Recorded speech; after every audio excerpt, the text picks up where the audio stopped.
오늘 본문은 누가복음 6장 27절부터 38절까지 이야기입니다. 평지복음이 계속되고 있죠. 마태복음의 산상보훈은 5, 6, 7장에 걸쳐서 3장에 걸쳐서 있는데 누가복음의 이 평지복음은 6장 안에서, 그것도 6장의 앞부분은 다른 이야기가 나오고 17절 이하에서 평지복음을 말을 합니다. 그러니까 상당히 마태복음에 비해서 요약된 형태로 나온다라는 것을 알 수가 있어요. 근데 이제 그 흐름은 유사한 부분이 많이 있습니다. 틀린 부분도 있고요.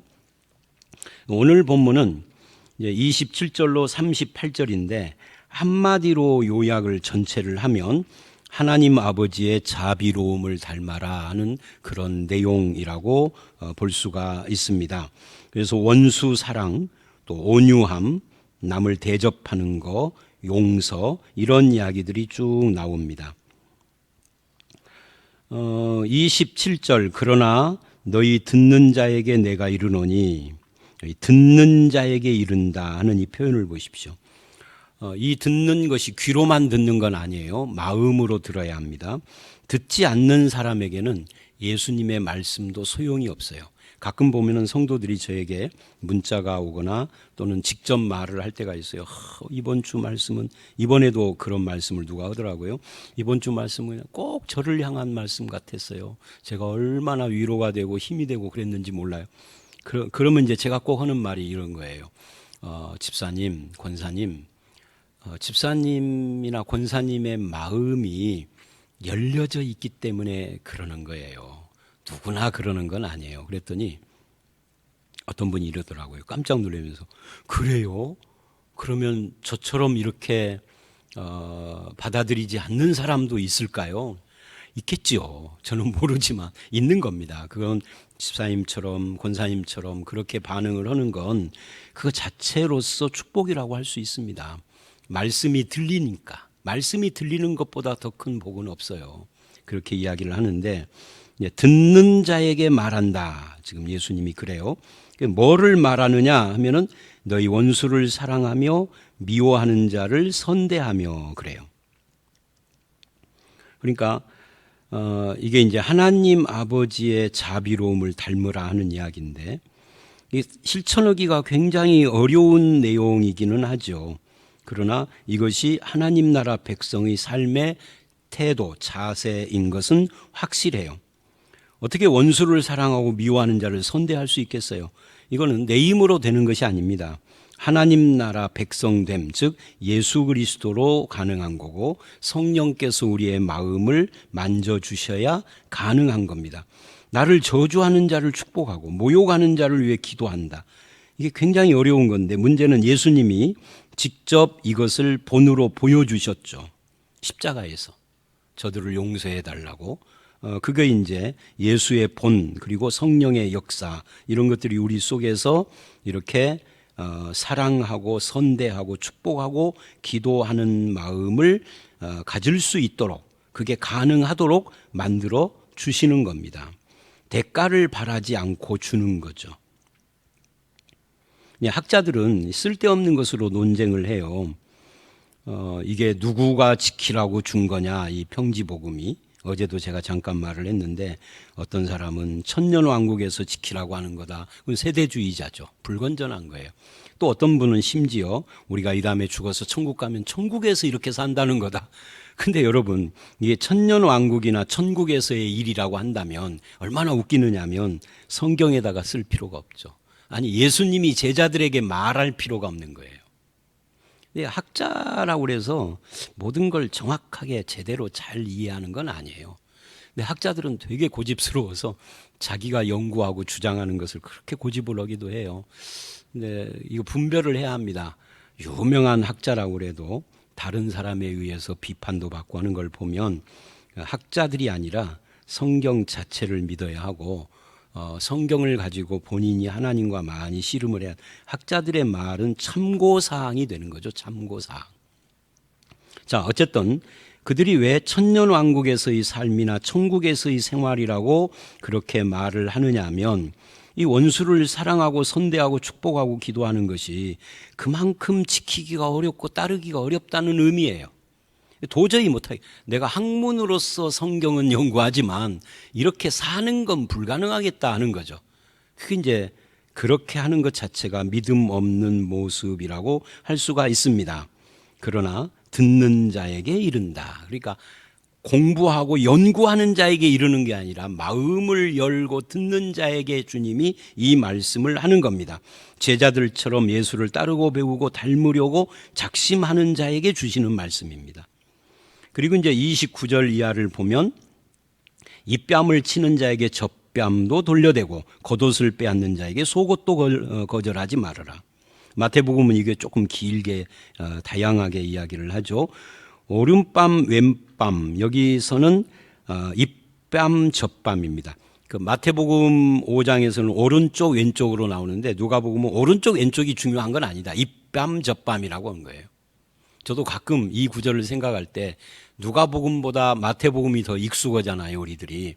그래서 가끔 이 구절을 생각할 때 오른뺨을 때리면 왼뺨도 되라고 그랬나? 왼뺨을 때리면 오른뺨도 되라고 했나? 이게 헷갈릴 때가 있어요.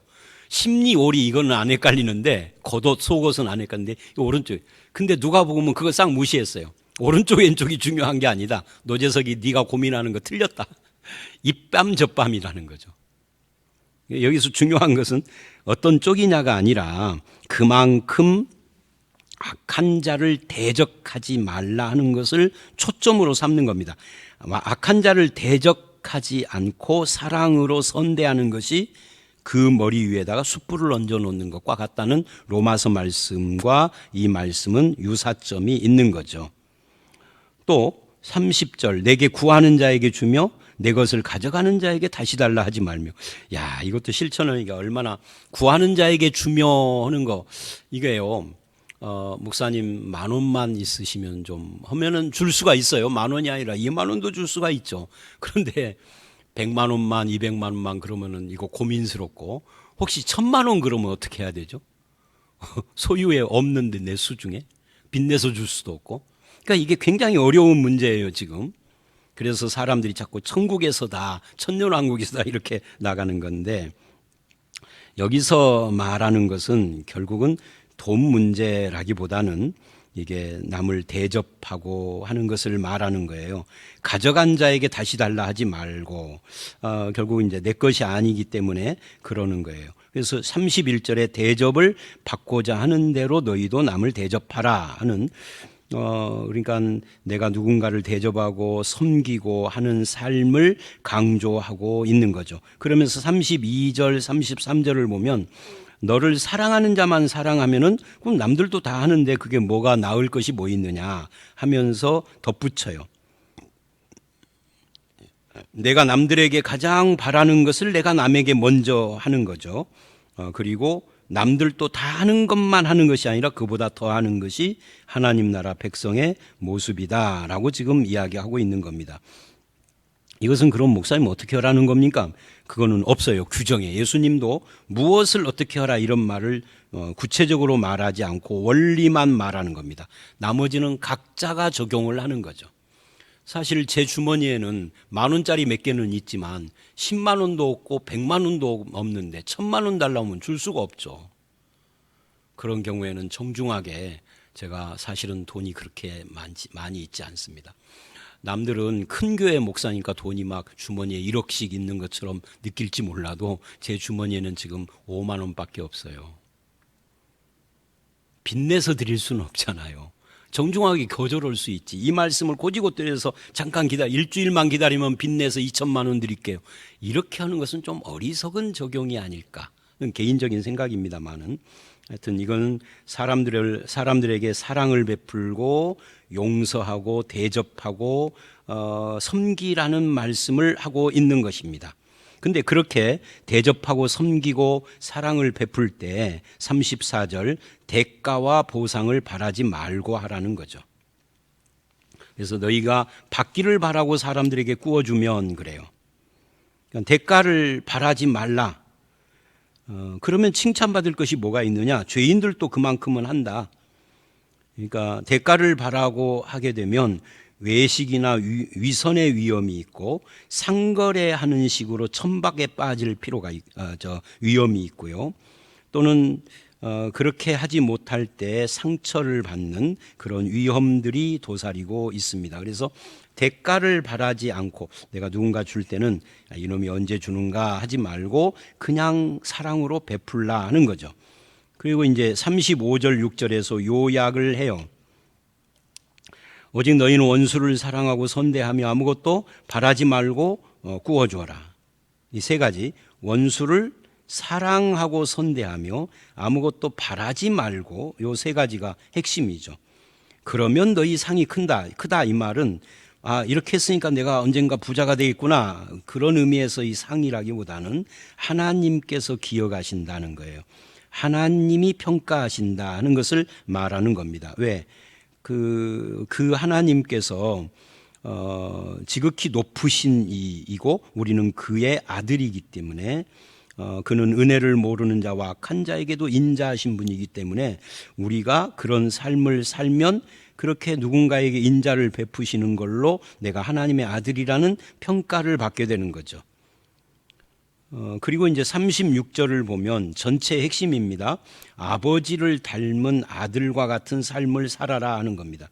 그래서 여기서는 너희 아버지의 자비로우심 가치, 이 가치, 이것이 핵심이에요.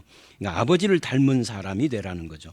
뭐에 있어서? 자비로움에 있어서. 그러니까 오늘 말씀 전체는요, 이걸 실천하기가 굉장히 개별적으로 어렵구나, 돈도 없는데 어떻게 구워주고 또 돌려받지도 않고 어떻게 그게 가능한가, 그러지만 전체적인 핵심은 아버지를 닮은 자비로운 삶을 살아라에 있는 거예요. 그 범위나 실천적인 것은 각자가 정하는 것인데, 그런 이야기를 하면서 37, 8절은 비판 이야기를 합니다.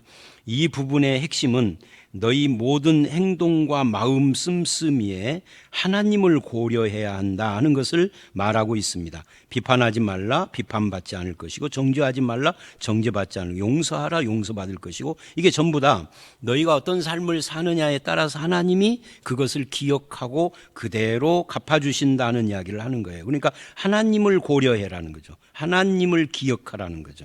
주라, 그리하면 너희에게 주고, 너희에게 누가 줘요? 하나님이 준다는 거죠. 흔들어 넘치도록 줄 것이다. 우리는 이 부분을 기도할 때 써먹죠. 흔들어 넘치도록. 근데 앞에 있는 너희가 주라 하는 이걸 빼버리고 이걸 사용을 해요.